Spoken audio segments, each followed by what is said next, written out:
Jewish groups are calling for more to be done to address hate after the arrest of an Ottawa youth in an alleged plot against the Jewish community. The RCMP have confirmed that the youth arrested last week on terrorism charges has been charged with 3 additional offenses after police executed a search warrant. Police say they found materials used to create explosives, tacking on charges of possession of explosives with the intent to endanger life. Joining us now to discuss the alarming escalation of anti-Semitism is Shimon Koffler Fogel, CEO of the Center for Israel and Jewish Affairs. Shimon, thank you very much for joining us. David, thanks for inviting me on. Most importantly here, how has the Jewish community responded to the news of the arrest? Well, I think that, like most Canadians, we were very, very taken aback. This is an escalation to a level that I think we hadn't seen before, certainly not in a number of years. So we view it with great alarm, but it's certainly of a piece with the dramatic rise in incidents and general tone of hatred being directed towards Jews, really very much across the country. And in regards to that hatred, what steps can be taken from the government to address this very serious rise in anti-Semitism?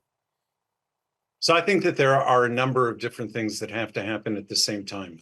First, let me note with uniform appreciation the gratitude that the Jewish community has expressed in law enforcement in communities across the country. We think that they have taken the threat very seriously. They've tried to be very responsive. I think that there are some new things that we don't quite have the protocols or terms of reference to forgive the interruption, terms of reference to deal with. So law enforcement is going to have to figure out some new approaches and protocols. But there are a number of things, David, that have to be done. On the rhetorical level, I think that we have to have all levels of government be very, very clear and unequivocal that hate expressed against any group, in this case, the Jewish community, has no place in Canada, and that all measures will be taken to push back against that.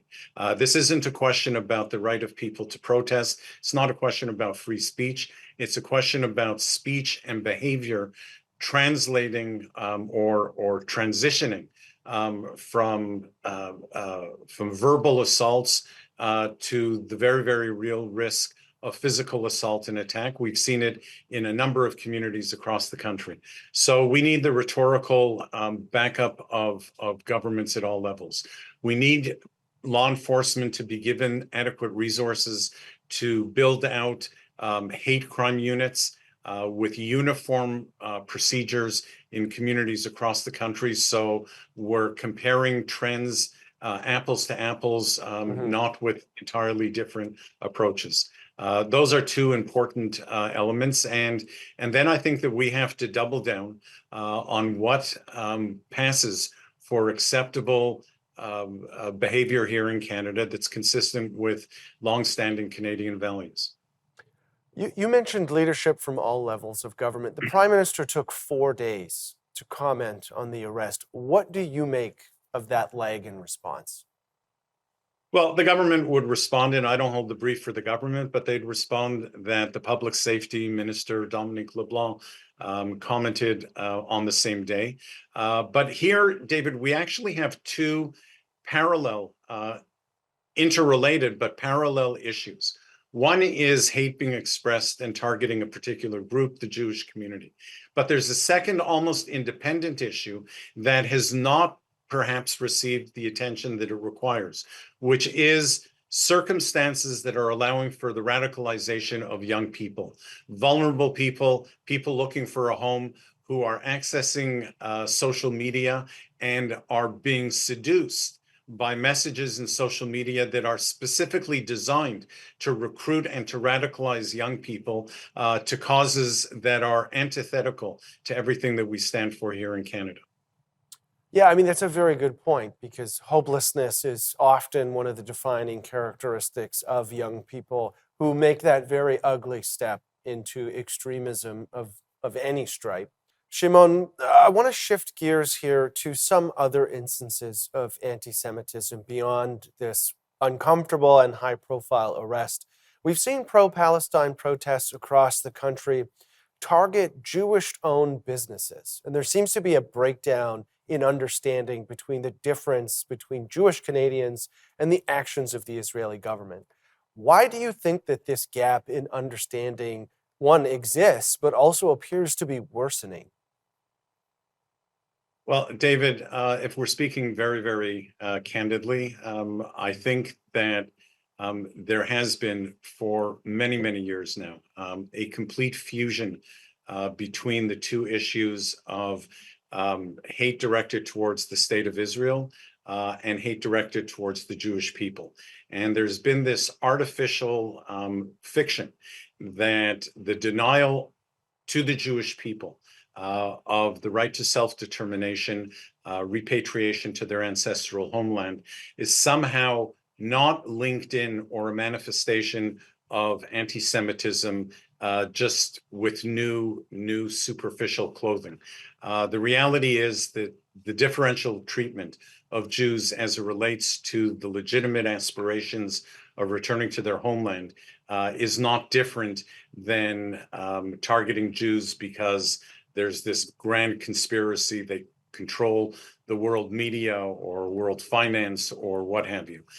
So I think that what we are seeing today is the ultimate expression of what haters had tried to do for a number of years, which was to cloak their anti-Semitism as anti-Zionism.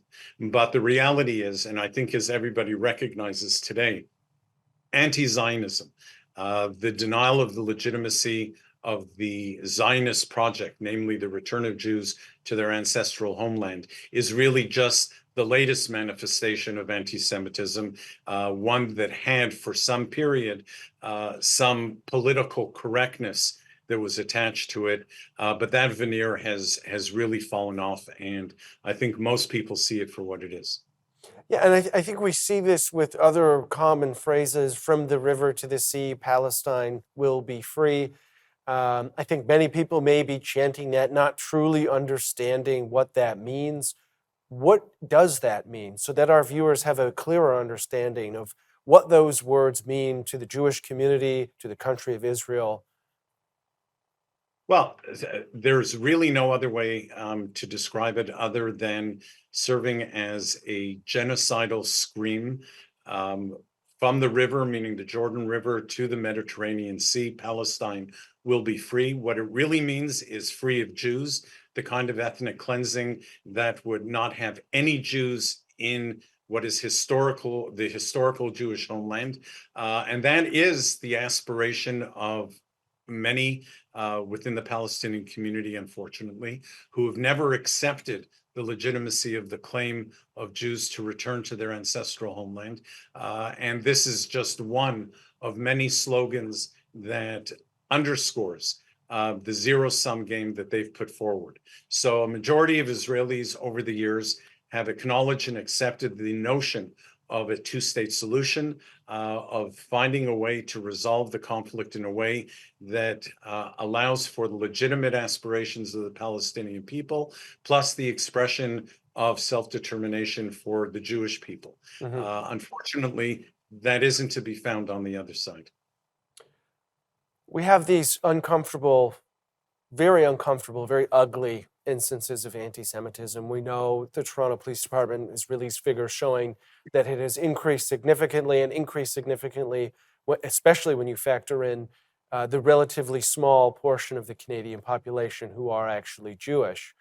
How has this rise in anti Semitism impacted the Hanukkah celebrations of the Jewish community in Canada? We have about a minute left.